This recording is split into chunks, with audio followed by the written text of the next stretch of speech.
Nangyari na ba sa inyo yung nagmahal ka? Tapos malalaman mong may ibang babae palang tinakasan ng nobyo mo. O kaya naman, bala ka palang iwan para balikan ang dating nobya nito na nabuntis na. Kung ano man ang inyong sagot, sabay-sabay nating pakinggan ang storya ng buhay ni Ella. Hello mga ka-MV! Isa na naman pong love story ang ibabahagi namin sa inyo na sana ay kapulutan nyo ng inspirasyon o aral. Pero bago tayo magpatuloy, kung bago ka pa lamang sa aking channel, ay pakilike po ng ating video.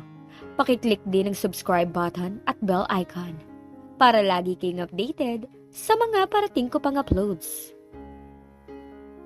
Ngayon ang anniversary ni na Ella at Robin. Kaya naman, super excited siyang pumunta sa condo unit ng nobyo para sorpresahin ito. Pinaghandaan niyang mabuti ang araw na to.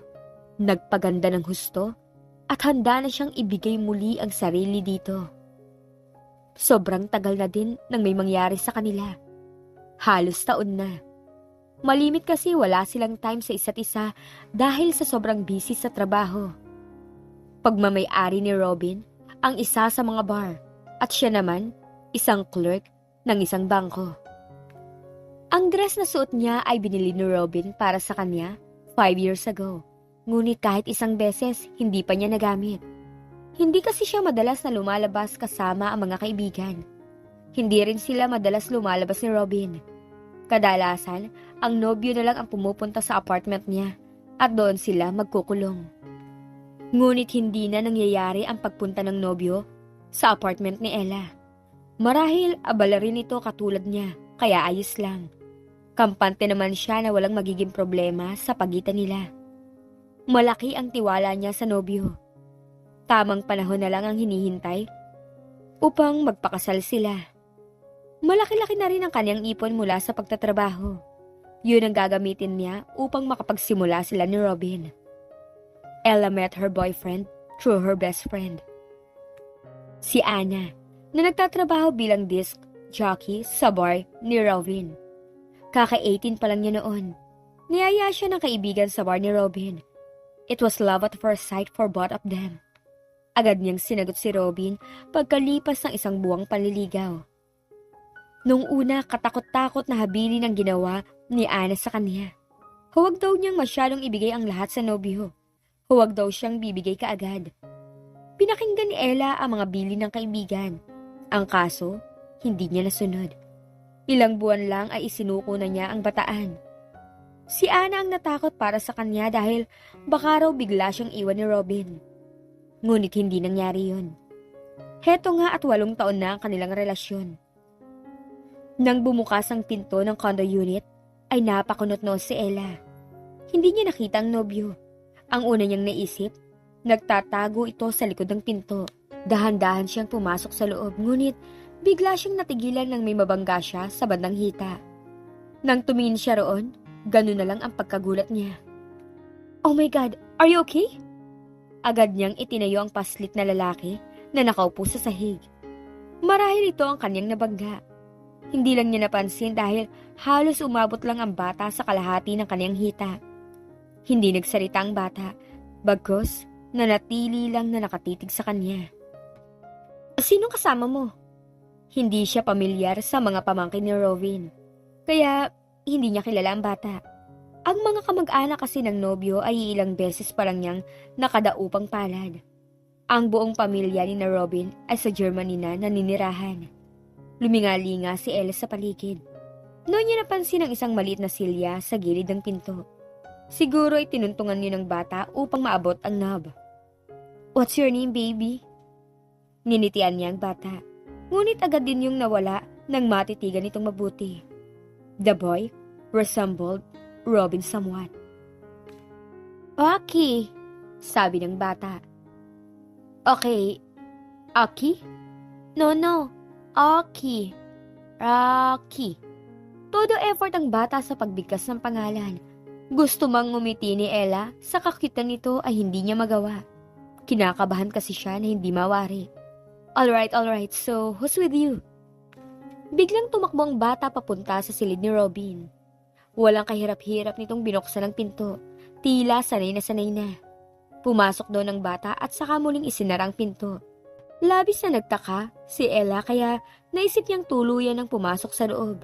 Sa sala ay makikita ang iba't ibang laruan na nakakalat. May mga botelya rin ng gatas. Ang kabang naramdaman ni Ella kanina biglang lumakas. Naging sigurado na may mangyayari sa araw na yon na tiyak na hindi niya magugustuhan. Napapitlag siya nang muling bumukas ang pinto sa silid ni Robin. Nakita niya ang lalaking minamahal, hila-hila ng bata, na nagngangalang Rocky. Tila kagigising lang. "What is it, Rock? Dad is still sleepy," sambit ni Robin habang kinukusot ang mga mata. Napanganga si Ella sa narinig. "Daddy? Tama ba ang dinig niya?" "Daddy!" sigaw ng bata. Patuloy na hinihila sa kamay si Robin. Itinuturo siya ng bata. Pinaglipat-lipat ni Ella ang tingin sa dalawa.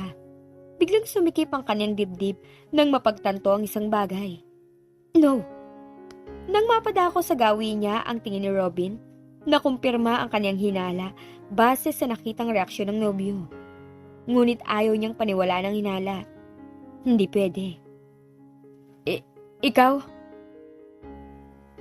Namumutlang wika ni Robin. Tumingin ang nobyo sa batang nakahawak sa kamay nito.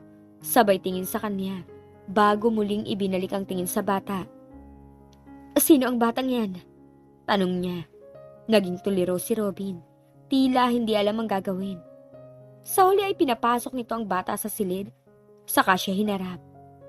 Huminga to ng malalim bago nagsalita.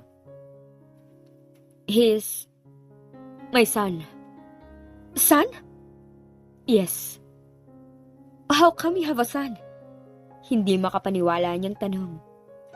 Ay,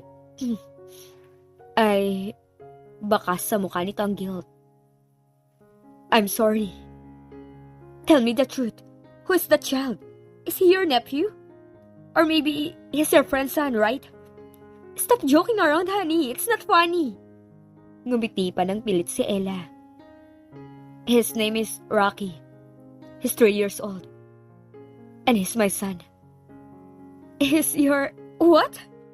Tumawa ng mapakala si Ella. "My son." Ulit ni Robin sa pangatlong pagkakataon. Mukhang seryoso. No, stop that!" Ramdam niya ang panginginig ng mga tuhod. Lumapit ang nobyo sa kanya. "I'm sorry if I didn't tell you this sooner. I know, I'm such a coward. I hope you understand." Sumabog na siya. "Understand? How can I understand you? For the past 8 years, wala tayong naging problema. And now you're telling me you have a son?" "Yun na nga wala tayong naging problema. Do you think it's normal in a relationship not to have problems?" "That's not the point.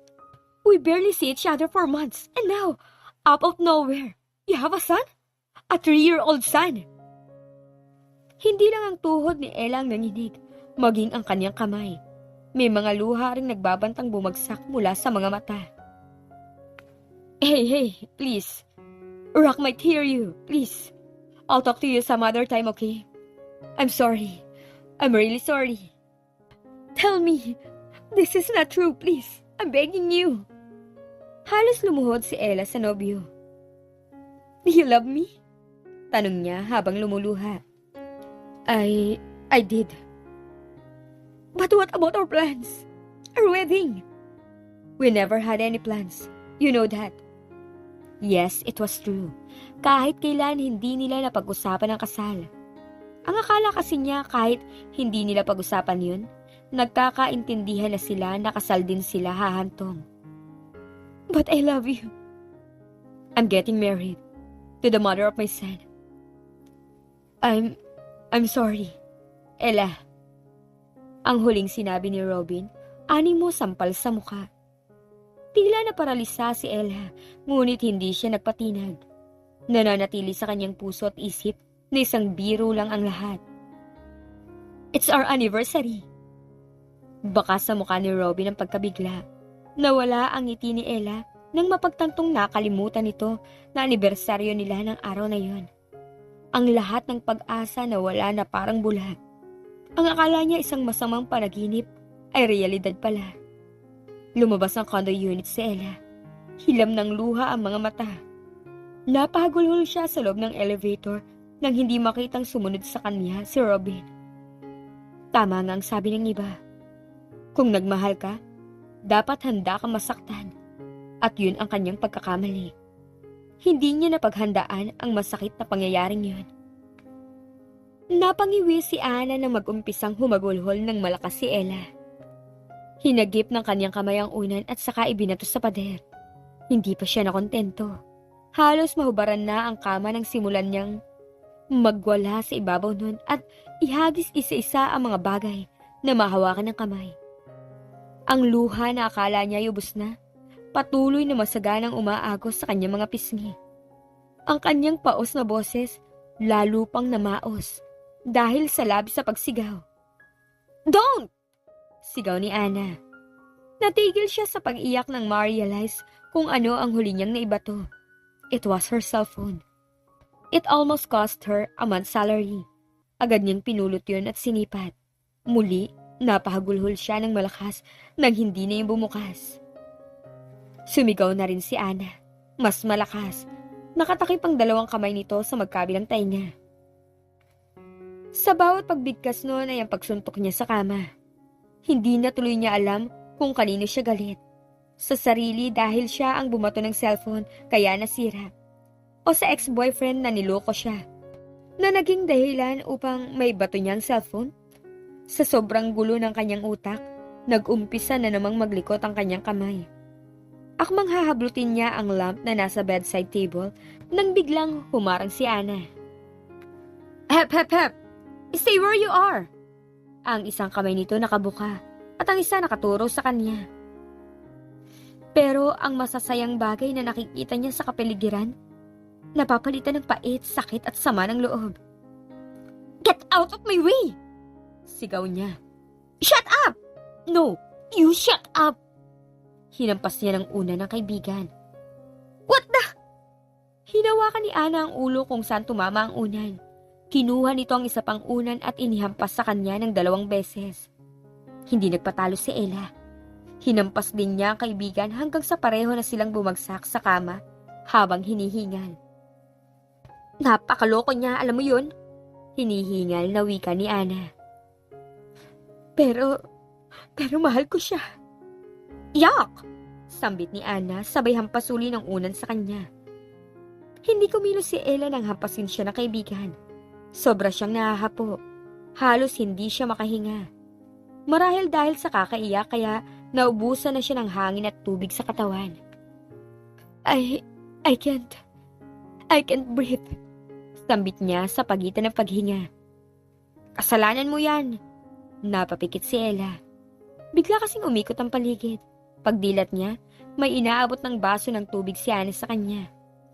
Pinilit niya ang sariling makaupo. Inabot niya ang baso at isang lagok ang laman. Feeling niya ay dehydrated na siya. Lahat yata ng tubig sa katawan inilabas na niya dahil sa pag-iyak. "Salamat, you're the best." Ibinalik niya ang baso. Pero kahit sambakol ang mukha ng kaibigan, alam niyang hindi siya nito kayang pabayaan.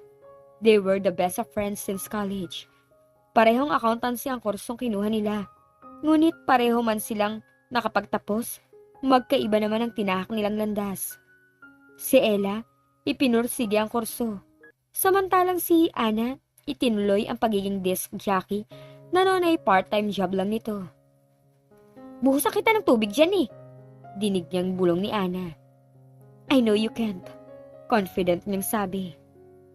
Hanggang banta lamang sila sa isa't isa. Minsan nga may pagkakataon, nagbabantaan sila na tatapusin ang buhay ng isa't isa. Sawa ng Diyos, buhay pa rin sila hanggang ngayon. "Look at yourself!" Tumayo ito at pumasok sa banyo. Paglabas may hawak ng salamin. Ibinigay nito ang salamin sa kanya. "Anong klaseng mukha yan? Para kang aibag na tinubuan ng mga mata, ilong at bibig ah." Eksaherado nitong sabi. Sinipat ni Ella ang sarili. Ang paligid ng kanyang mga mata ay namamaga dahil sa magdamag na pag-iyak. Ang ilong niya namumula at may mga Sapot ng gagamba pa siyang naaninag. Sa madaling sabi, she was a mess. She was a miserable woman behind that grubby face. Bakit ba inaaksaya mong oras sa kanya? Please stop. Malumaning niyang sagot. Wala na siyang lakas upang makipagsabayan dito. Isa pa alam niyang nangaasar lang ang kaibigan. Huminga ng marahas si Ana. Hay, ano nang mangyayari sa'yo? I know. At kahit kailan, hindi ko na kayang bumalik. Pero Ana, ang sakit eh. Ang sakit-sakit. Ang hangal mo rin kasi. Ano ba tong kaibigan niya? Wala man lang masabi na matino. Ayoko nang mabuhay pa.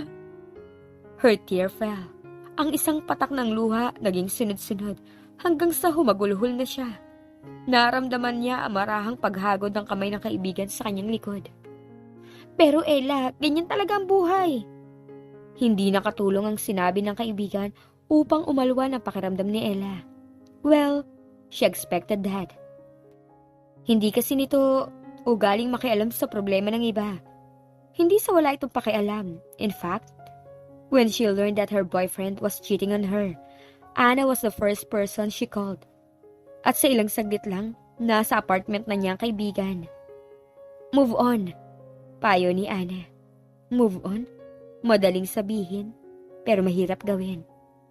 Paano siya makaka-move on sa taong 8 taon niyang naging karelasyon? It was always her and Robin, just the two of them. Ngayon, ang 8 taon na yon ay kay daling napalitan ng isang gabing pakikipagniig ni Robin sa iba. Kayang tanggapin ang kanyang sikmura na may ginawa ito sa iba, ang kaso nabuntis nito ang babae. Worst, may balak itong pakasalan ang kung sino mang impacta na yon. Nang maalala ni Ella ang panloloko ni Robin, nagbago ang kanyang isip. Ang kaninang sakit na nararamdaman ay nawala. Naging purong pait. Bigla niyang naikuyom ang kamay. Loko siya. I gave everything to you. My love, my pure soul, my beautiful body. Kasabay nun ang muli niyang pagsuntok sa kama. Ang kaninang masaganang luha, tila itinapat sa isang nagbabagang apoy at natuyo. Sick. Bulong ni Ana. Biglang napatigil si Ella sa pagsundok sa kaawa-awang kama at binalingan ng kaibigan. Ikaw. Sabay turo dito. What? Tila tinatamad nitong sagot. It's your fault. Ouch! That hurts! Akmang gaganti ito nang bigla siyang tumayo. Don't deny it. Kung hindi dahil sa'yo, magiging kami ba ni Robin, ha? Ako sa niya. Nababaliw na siguro siya dahil kahit ang inosenteng kaibigan, idinadamay na niya sa kanyang problema. Napakunot-noo si Ana sabay tayo. Anong ako? Kasalanan mo yan, ha? Bumigay ka kaagad, malandi. Sabi nito sabay irap. Natigalgal si Ella sa sinabi ng kaibigan. Oo nga at ito ang naging dahilan kung bakit sila nagkakilala ni Robin. Pero hindi tama na isisi niya sa kaibigan ang lahat. Naalala niya, hindi nagkulang si Ana ng paalala sa kanya na huwag muna siyang bibigay. Pero wala, mahina siya. Isa siyang taong nagmamahal ng wagas. Katwiran niya noon. Ano na ang mangyayari kay Ella? Maghihiwalay na kaya silang tuluyan ni Robin at pakakasalan nito ang babaeng ina ng kanyang anak?